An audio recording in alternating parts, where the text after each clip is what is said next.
berbicara tentang kealahan Yesus, maka kita menjumpai di dalam kitab suci ada banyak ayat-ayat Alkitab yang bicara bahwa Yesus itu adalah Tuhan, adalah Allah. Misalnya dari tulisan-tulisan Paulus, kita lihat ada Roma 9 ayat 5. Paulus bicara tentang Mesias dan dikatakan dia adalah Allah yang harus dipuji sampai selama-lamanya. Dalam Titus 2 ayat 13, Paulus bicara tentang kita menantikan pengharapan Allah dan juru selamat kita, Yesus Kristus. Lalu nanti dalam Filipi 2 ayat 5-7 Paulus bicara tentang Yesus Kristus yang ada dalam rupa Allah, yang setara dengan Allah. Jadi Paulus jelas percaya bahwa Yesus itu adalah Tuhan, adalah Allah.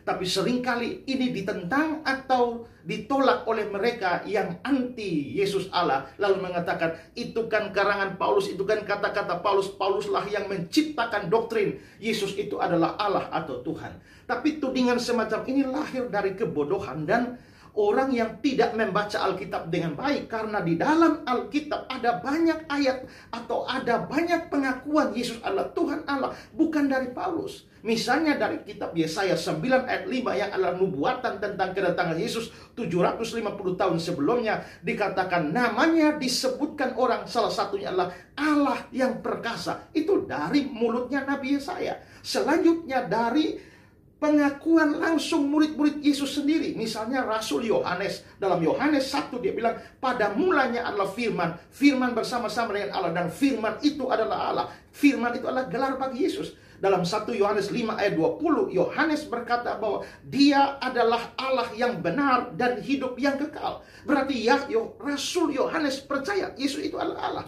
Lalu kita juga bertemu misalnya Rasul Thomas. Di dalam peristiwa kebangkitan, Thomas membuat pengakuan iman yang luar biasa. Ya Tuhanku dan Allahku. Berarti Thomas percaya Yesus Tuhan, Yesus Allah. Juga Rasul Petrus. Di dalam 1 Petrus 1 ayat 1, dia bicara tentang Allah dan juru selamat kita, Yesus Kristus. Berarti Petrus pun percaya Yesus itu adalah Allah.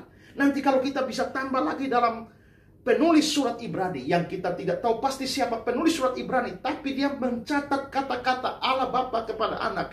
Tahtamu ya Allah. Kalau begitu kita bisa lihat rasul-rasul seperti Petrus, seperti Thomas, seperti Yohanes, dan juga Nabi Yesaya itu mengakui Yesus adalah Tuhan dan Allah. Jadi bukan hanya Paulus. Jadi adalah omong kosong kalau dikatakan doktrin tentang kealahan Yesus adalah karangan dari Rasul Paulus. Saudara yang percaya bersyukurlah, yang tidak percaya juga tidak ngaruh apa-apa, tapi berpengaruh pada keselamatan saudara. Karena itulah kekristenan percaya dengan teguh Yesus Tuhan dan Allah dalam pengertian setinggi-tingginya. Percayakah saudara akan